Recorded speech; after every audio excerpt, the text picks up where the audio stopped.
Hello guys, welcome back to my channel. And this video is going to be a pretty extensive one. So I'll be skipping some elementary steps along the way.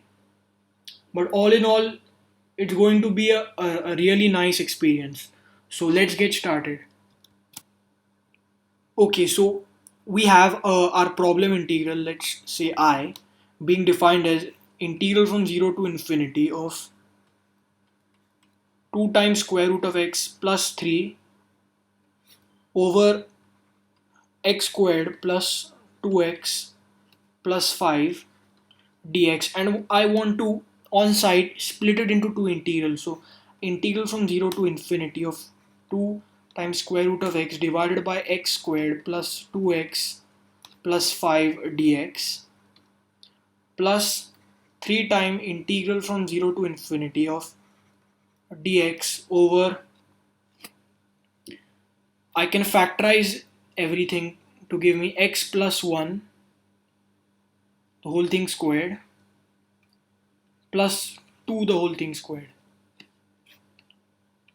So, well, this is going to remain as it is, integral from 0 to infinity of 2 times square root of x divided by x squared plus 2x plus 5 dx plus we have 3 over 2 times the inverse tangent of x plus 1 over 2 evaluated from 0 to infinity.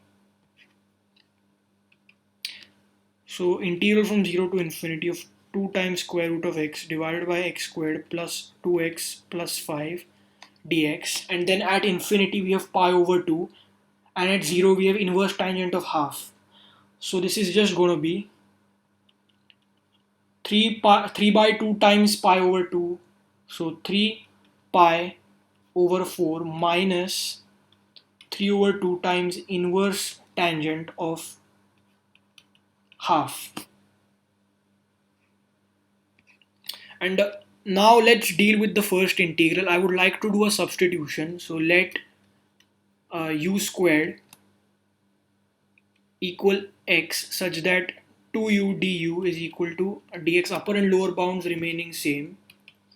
We have integral from 0 to infinity of um, 2 and 2 will make a 4, and then u and square root of x is again u, so u squared divided by u to the 4th plus 2u squared plus 5 du plus 3 pi over 4 minus 3 over 2 times inverse tangent of half. And since this is an even integrand over here, I can write this as 2 times integral from minus infinity to infinity of u squared over u to the 4 plus 2u squared plus 5 du plus 3 pi over 4 minus 3 by 2 inverse tangent of half. And I'm going to call this I1 excluding the 2, so I is just 2I1 plus 3 pi over 4 minus 3 over 2 times inverse tangent of half. Okay, so it's actually time to evaluate I1 now. See you on a fresh page.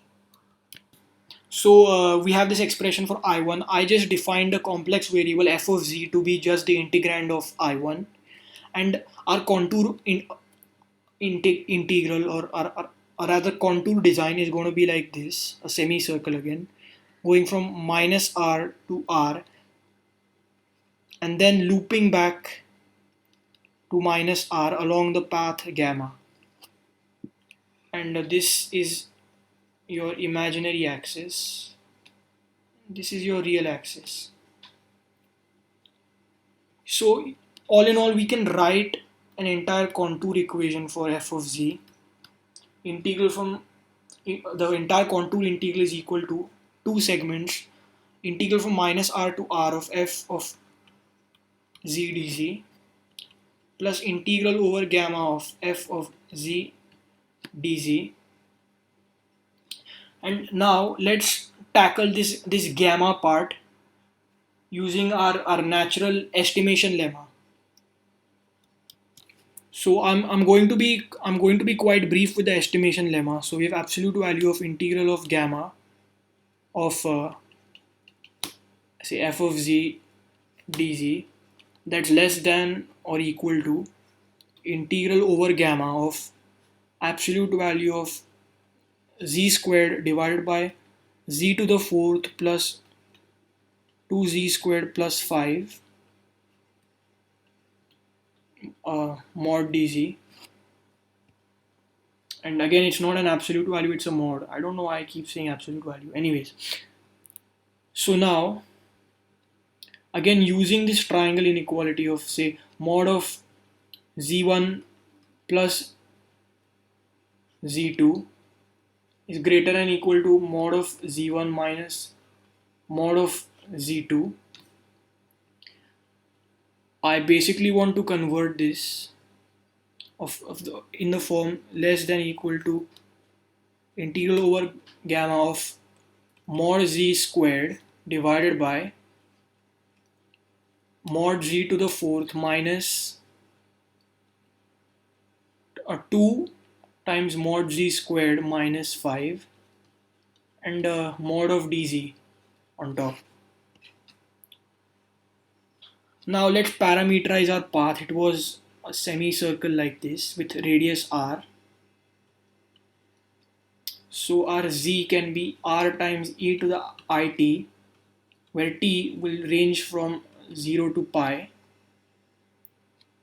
So this is just going to be integral from 0 to pi of mod of z is r squared divided by r to the 4 minus 2 r squared minus 5, again because mod of 5 is again 5, and dz is ri times e to the it, so mod of dz is just r again. So we have r cubed on top with a dt. And now when we take the limit as r goes to infinity, you can see that the numerator has a power 3, the denominator has a power 4. So the denominator is going to grow to infinity way faster than the numerator. So the denominator is going to dominate. You can check this with L'Hopital's rule. I'm not going to do everything now because it's a brief estimation lemma, as I said. You can use L'Hopital's rule to check, but it's pretty clear that the denominator, having a degree 4 polynomial, will go to infinity faster, making the entire fraction just decay down to 0. This means that this is less than equal to 0, and since having a mod we can't have a negative value, then this has to be equal to 0. So this entire thing will go to 0. That's why our integral over gamma is 0. So that's to say that this just went to 0. Now we have to deal with, now in the limit, we took the limit here, we're taking the limit now here. Limit is r goes to infinity, minus r to r of f of z dz. If we apply the limits, this become integral from minus infinity to infinity of f of z dz. But since we are on the real axis from minus r to r, z is equal to x because the imaginary component is 0. So integral from minus infinity to infinity of f of x dx, and that's just our I1, right? So our contour integral f of z dz is now officially equal to I1. So going forward, if we can find the value of this contour integral, we know I1, and for doing that we need to use residue theorem. And looking at f of z, the function, the denominator is a biquadratic to the polynomial of the fourth degree. So we need to factorize everything for finding poles, singularities, and going on to find residues. So now in order to find residues we need poles, and for poles we need to know when the denominator is 0. So notice we can set u to the fourth plus 2u squared plus 5 equal to 0. And notice this is a quadratic in u squared. So using the quadratic formula, we've u squared is equal to minus b, so which is minus 2 plus or minus square root of b squared, or 4 minus 4 into 5 is 20, divided by 2a, which is just 2. This becomes minus 2 plus minus, we have square root of negative 16, which is 4i, divided by 2, and this becomes minus 1 plus or minus 2i. That's u squared. So we basically have two cases. So we can write this in terms of two factors: u squared plus 1, if we take, say, the positive case, plus 1 minus 2i,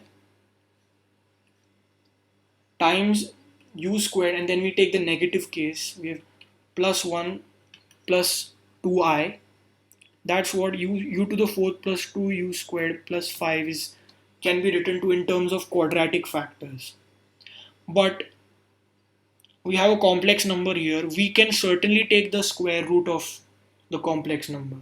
So we can factorize this quadratic further into two linear factors, and this quadratic further into two linear factors, giving us the original factors that remainder factor theorem promised us for a biquadratic. It promised us 4 points where u is 0, right?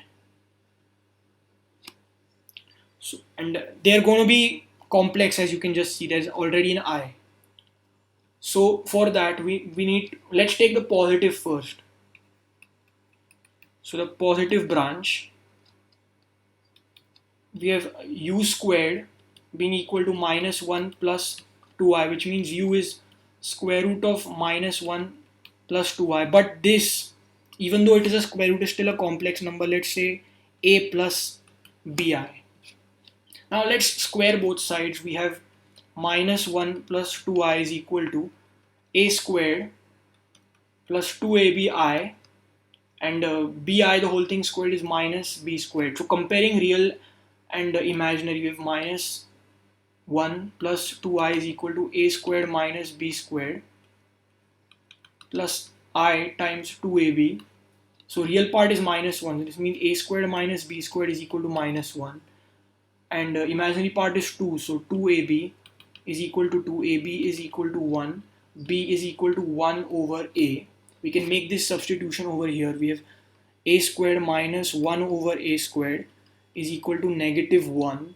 So a to the fourth minus 1 plus a squared is equal to 0. And further, by the quadratic formula, this is a quadratic in a squared is equal to minus 1 plus or minus square root of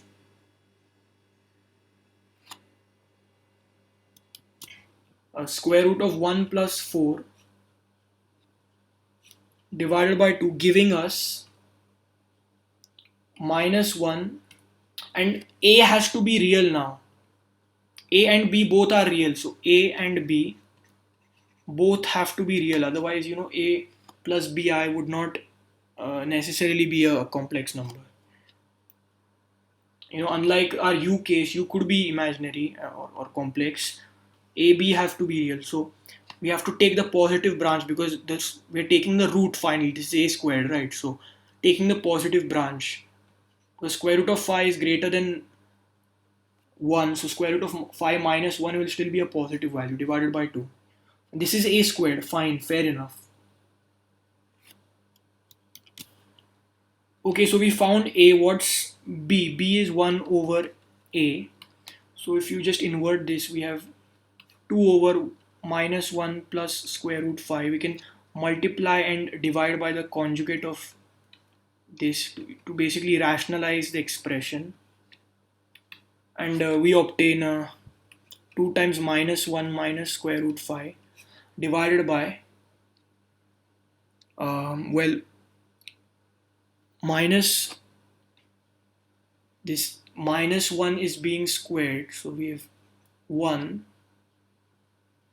and minus 5.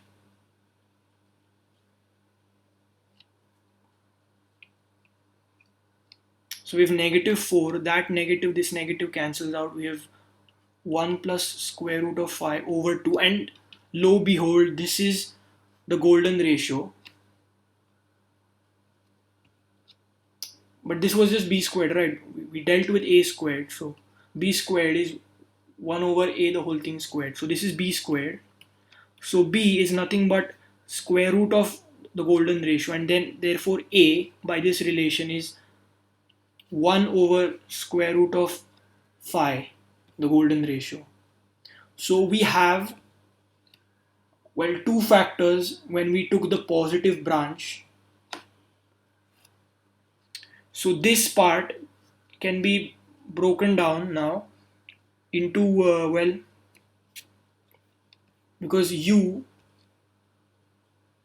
is a plus bi, right? So u is a is 1 over square root phi plus square root of phi I. So this can be broken now into u minus 1 over square root phi minus square root of phi times I times u plus 1 over square root of phi plus square root of phi I times u squared plus 1 plus 2i. Okay, so we got these two factors because we took the positive branch. Now let's take the negative branch of this. So we have u squared is equal to minus 1 minus 2i. Okay, so now let's take the square root on both sides. We have u is equal to, we can just bring up the minus 1, so square root of minus 1 is I already, times square root of 1 plus 2i, which is again equal to a plus bi. So what I'm going to do is, let a plus bi just be the square root of this. We can later on just multiply by I. So this means a squared minus b squared plus I times 2ab is equal to 1 plus 2i. So this means a squared minus b squared is equal to 1. 2ab is equal to 2, ab is equal to 1, b is again equal to 1 over a. So a squared minus 1 over a squared equals 1. A to the fourth minus 1, a to the fourth minus 1 minus a squared is equal to 0. And now if we were to apply the quadratic formula, we would have a squared is equal to 1 plus or minus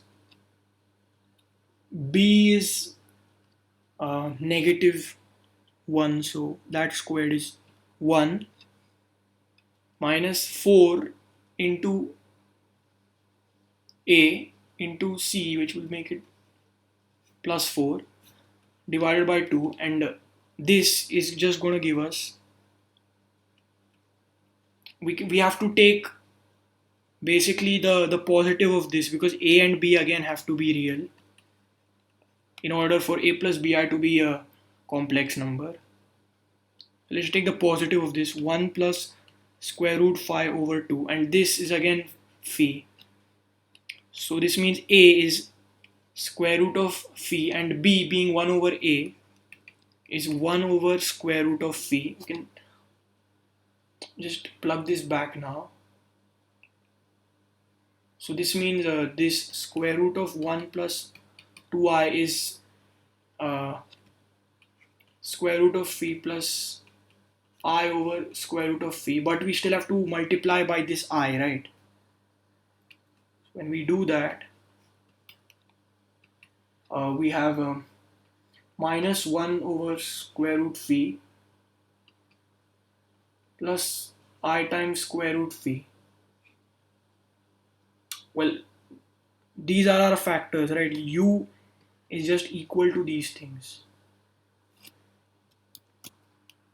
So now this means this can be split up further into two factors. So our entire expression is going to be u minus 1 over square root phi minus square root phi I times 1 plus 1 u plus 1 over square root phi plus square root phi I. And now this can be broken into u plus 1 over square root phi minus square root phi I, and then the last factor u minus 1 over square root phi plus square root phi times I. So that's what our denominator can be broken up into. And it's actually time to find our residues and poles.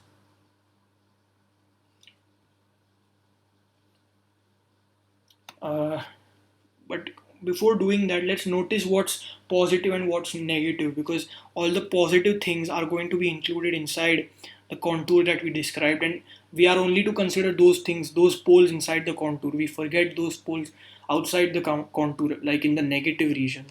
So this is in the negative region. We don't take this. And this, I think, is in the negative region too, because it has a negative phi associated with it. We don't take this. We take just this and this as our pole values that we are going to select. So according to that logic, we selected two poles. Now let's find the residue at pole number 1, which is 1 over square root phi plus I times square root phi. Let's call that z0. And the way to do this is basically let the limit as a variable, complex variable z approach z0, and have basically z minus 1 over square root phi minus I times square root phi multiplied with a factorized f of z. You know the factorizations we did, we obtained 4 factors like this, similar to this. Basically have that in the denominator. When we are writing f of z, we write the factorized denominator, and I'm not going to do that, it's really cumbersome. So finally this just turns out to be limit as z approaches z0 of, well, z squared divided by, all the other factors remain, just this factor cancels out. We have z plus 1 over square root phi plus root phi I times other two factors can be again remultiplied to give z squared plus 1 plus 2i. And if we make these, apply the limit, basically making the substitution, we have minus 1 plus 2i. You can refer back to the factorization part, because z0 squared, this thing squared was just this, because when we took the positive branch, the root we obtained was this. And in the denominator we have 2 over root phi plus 2i root phi times 4i. Now multiplying by the complex conjugate of this expression, we obtain well, we can take the 2 and 4 out, we get 8, and then the I can get distributed on top, changing the structure of the numerator to be, say, 2 plus I, and we've multiplied by the complex conjugate of this thing after factorizing the 2. So we have 1 over root phi minus I times root phi divided by 1 over phi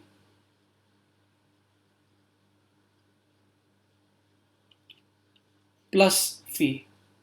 Minus I squared is plus.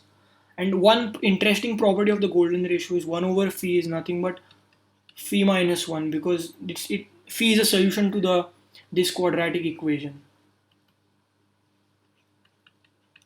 That's why. So in place of 1 over phi, we have phi minus 1. So 2 phi minus 1.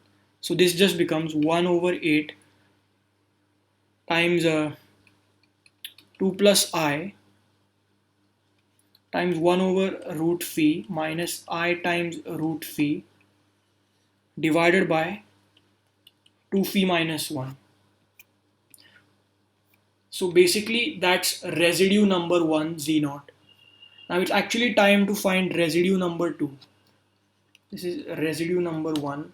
Now time for residue number 2. Let me just clean this up. So now the second residue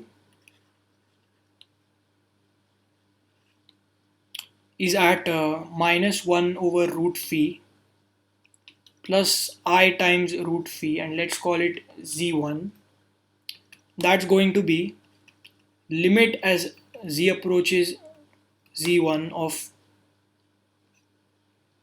this factor z plus 1 over root phi minus I times root phi times f of z in the factorized denominator form. So that's going to leave us with limit as z goes to z1 of z squared divided by, this factor will cancel out with the other one,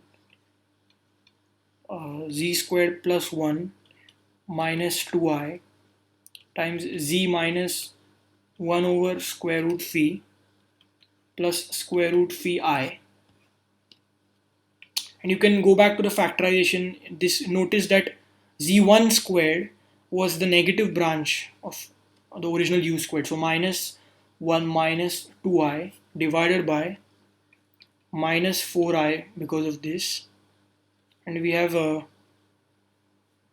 minus 2 divided by root phi plus 2i root phi. We can again take the 2 and 4 outside, give us 8, and the I can be redistributed into the numerator and it will change the structure completely. So we have 2 minus I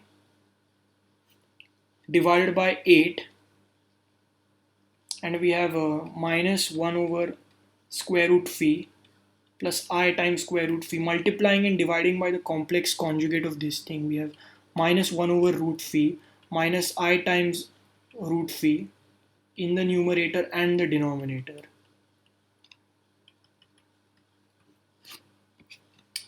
So that's going to leave us with 2 minus I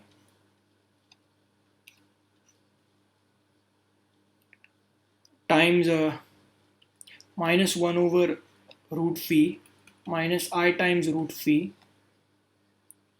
and the denominator is going to be 8 times 1 over phi plus phi, which by the property that 1 over phi is equal to phi plus 1 can be written as 8 times 2 phi minus 1, similar to our previous residue, and let's call this residue 2. So we have our residues now. It's time to find the sum of residues, because the contour integral f of z dz is actually equal to 2 pi I times the sum of all the residues, basically residue 1 plus residue 2 in our case. We multiply that with 2 pi I, and that's equal to our contour integral in total. So now the sum of residues is going to be, first residue 1 over 8 times I just multiplied with the 2 plus I, with the entire phi term in the numerator. So we have basically 2 over root phi minus 2i root phi plus I over root phi plus root phi divided by 2 phi minus 1, and that is just added with 1 over 8 times minus 2 over root phi minus 2I root phi plus 1 over root phi minus root phi divided by 2 phi minus 1, because notice that all the real components are going to cancel with each other nicely.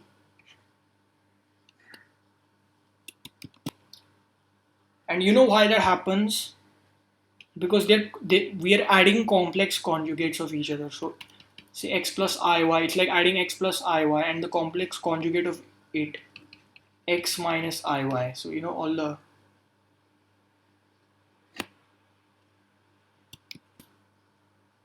sorry, it's almost like I was trying to say subtracting complex conjugates from each other. It's almost like that, because then we end up with 2iy. X's will cancel out, that's why.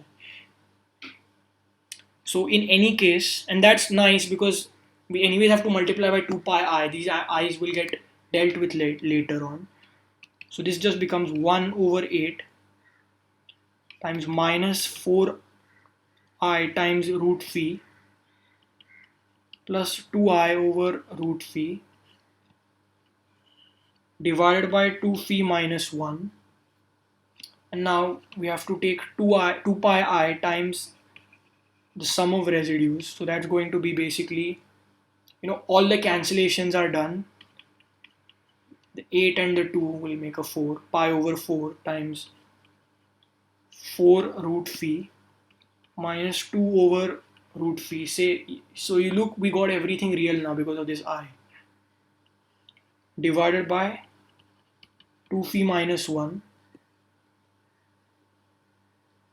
And in case you want to just simplify slightly, this will be pi over 4 times 4 phi, cross multiplying everything, 4 phi minus 2 divided by root phi times 2 phi minus 1. And this is exactly equal to our contour integral, which in turn was equal to I1. So we have found an expression for I1. Now it's actually time to go plug everything back. So now our total I, we know I1. Our total I is just 2I1, the last time we checked, plus 3 pi over 4 minus 3 over 2 times the inverse tangent of half. We know I1, right? And twice of that is just going to make the pi over 4 to pi over 2 times 4 phi minus 2 divided by root phi times 2 phi minus 1. We can just factorize the 3 over 2 out. We get pi over 2 minus inverse tangent of half.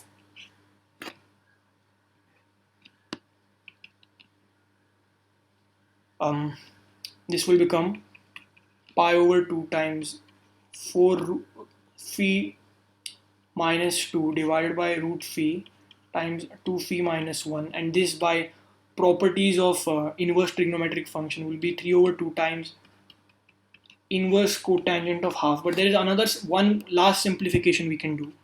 I is just going to be pi over 2 times 4 phi minus 2 divided by root phi times 2 phi minus 1.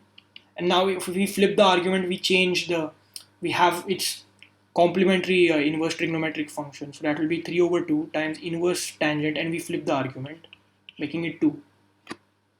So this is our final answer. Pi over 2 times 4 phi minus 2 divided by root phi times 2 phi minus 1 plus 3 over 2 times inverse tangent of 2. And I'm already out of breath. Where phi is the golden ratio, 1 plus root phi over 2. So, a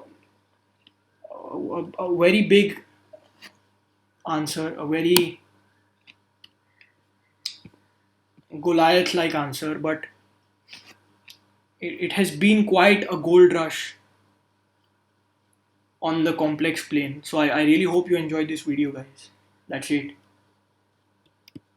So please like, share, and subscribe to my channel. Recommend me to your friends, people who want to learn, who are bored during this time. Mathophiles, number files, aficionados, anybody. You can follow me on Instagram, gamma_digamma. In the meantime, stay home, stay safe, have a great day, and peace out.